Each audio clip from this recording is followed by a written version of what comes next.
تو یہاں پہ اگر کوئی ورکر 3 مہینے سے زیادہ کسی فرم میں گزار چکا ہے تو وہ پرماننٹ تصور ہوگا، اور اسے کوئی بھی مالک جو ہے وہ فرم کا اونر جو ہے وہ زبردستی یہ کہہ کے نہیں نکال سکتا کہ آپ کل سے کام پہ نہ آنا۔ تو یہ چیزیں ہم اکثر دیکھ رہے ہوتے ہیں، لا وائلیٹ ہو رہا ہوتا ہے۔ نو ڈاؤٹ یہاں پہ لا موجود ہے، اور اس حوالے سے جو ہے وہ ورکرز کو بھی سامنے آنا ہوگا، وہ اس چیز کو مد نظر رکھیں کہ اگر ان کے ساتھ کوئی کسی قسم کی جو ہے وہ زیادتی ہو رہی ہے تو وہ اس کے اوپر آواز اٹھا سکتے ہیں، اور اس میں جو ہے وہ ڈیفرنٹ فورمز موجود ہیں، جیسے لیبر کورٹ موجود ہے۔ اگر کسی امپلائی کو، کسی ورکر کو ایسے نکال دیا جاتا ہے وداؤٹ شو کاز نوٹس، اسے نوٹس نہیں دیا جاتا، اور اسے جو ہے وہ ایک پروسیس کے تھرو، جیسے اگر کوئی ایشو ہے تو اس کو 30 ڈیز کی انکوائری میں جو ہے وہ انڈیپینڈنٹلی ٹرائل کیا جائے، اسے دیکھا جائے کہ کیا واقعی اس کی یہ نیگلیجنس ہے یا اس کا فالٹ ہے، کیا ہے، اس کے بعد ڈیسائیڈ کیا جائے کہ امپلائی کو جو ہے وہ کیسے نکالنا ہے۔ اس میں لا میں اس کا پروسیجر موجود ہے۔ اگر ان کو فالو نہیں کیا جاتا اور ایک ورکر کو نکال دیا جاتا ہے تو ورکر اس صورت میں اس گریونسز کو وہ جو ہے وہ لیبر کورٹ میں چیلنج کر سکتا ہے، اور اس پہ گریونس نوٹس دینا ہوگا اس فرم کو، اور 90 دن کے اندر اندر لیبر کورٹ سے رجوع کرنا ہوگا۔ اور یہ لیبر کورٹ جو ہے وہ ڈویژنل سطح پہ موجود ہوتی ہیں۔ نو ڈاؤٹ یہاں پہ ریسٹرکشنز ہیں کہ یہ ایسا نہیں ہو سکتا کہ ہر سٹیز میں ہوں، تو یہاں پہ یہ تھوڑی سی جو ہے وہ ریسٹرکشنز ہیں۔ تو اگر 90 دن کے اندر اندر امپلائی وہاں پہ لیبر کورٹ سے رجوع کر سکتا ہے، اور وہاں پہ اپنا جو اس کا کلیم ہے کہ اسے انفیئر طور پر نکالا گیا ہے، تو وہ وہاں سے کورٹ سے ریلیف لے سکتا ہے۔ اس کے علاوہ جو ہے کہ ایک فرم ایسی بھی ہو سکتی ہے کہ جو ایک سے زیادہ صوبوں میں، پروونس میں کام کر رہی ہو، جیسے ہم اکثر دیکھتے ہیں کافی فرمز کے آفسز جیسے کراچی میں ہے اور وہ پنجاب میں بھی کام کر رہی ہیں، یا KPK میں بھی کام کر رہی ہے، تو اس کے اگینسٹ جو آپ نے اگر جیسے وہ ہم ڈویژنل سطح پہ وہ لیبر کورٹ میں کہہ رہے تھے، تو اسی طرح جو ہے ایک فرم اگر ڈفرینٹ صوبوں میں کام کر رہی ہے تو وہ اس کا نیشنل انڈسٹریل ریلیشن کمیشن میں اس کے اگینسٹ جو ہے وہ کیس فائل ہوگا۔ تو یہ NIRC جو ہے وہ اس کو دیکھے گی۔ اس کے علاوہ جو ہے لیوز امپلائیز کا ایک بہت بڑا میٹر ہوتا ہے، جس میں جو ہے وہ ایک امپلائی کو کیا جو ہے وہ لیوز اس طرح سے مل رہی ہیں جیسے لا اس کو جو ہے وہ رائٹ دیتا ہے کہ یہ لیوز لے سکتا ہے۔ مثلا فار ایگزامپل ہم یہاں پہ دیکھ لیتے ہیں کہ اینول لیوز ہوتی ہیں کچھ، جیسے کہ 14 اینول لیوز ہیں جو کہ ایک امپلائی لے سکتا ہے۔ اگر ایک employee at the end of the year, سال کے اینڈ پہ 14 چھٹیاں نہیں لیتا تو وہ اس بات کا مجاز ہے کہ اسے ان 14 ڈیز کا جو ہے وہ پے کیا جائے گا۔ تو یہ اگر ہمیں ان چیزوں کا پتہ ہوگا تو ہم یہ اپنی فرم میں، اپنی کمپنی میں، اپنی فیکٹری میں یہ چیزیں کلیم کر سکتے ہیں۔ اسی طرح جو ہے وہ کیجول لیوز ہیں جنہیں ہم اتفاقی چھٹیاں کہتے ہیں، 10 دن کی لا میں ان کی ریلیکسیشن موجود ہے کہ آپ کیجول لیوز لے سکتے ہیں۔ اسی طرح جو ہے وہ میڈیکل لیوز ہو سکتی ہیں، جیسا کہ لا میں 8 دن کی میڈیکل لیوز ہیں۔ اگر 16 ڈیز یہ ہاف ڈے جو لیوز ہوتی ہیں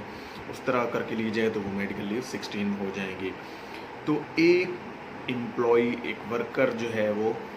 اس طرح لا، اور اگر اسے لا کا پتہ ہوگا، لیبر لاز کا پتہ ہوگا، تو وہ اپنے رائٹس کو